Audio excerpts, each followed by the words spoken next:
Hi everybody, I hope you are doing well. Today we will talk about how to fix or how to solve the problem of failed opening on Pixiv. You will click on settings. You will click on apps, default apps, app settings. You will search for Pixiv as you see and you will enter here.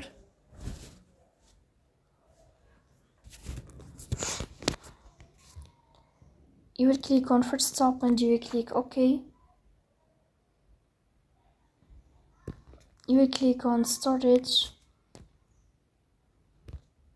You will click on clear cache.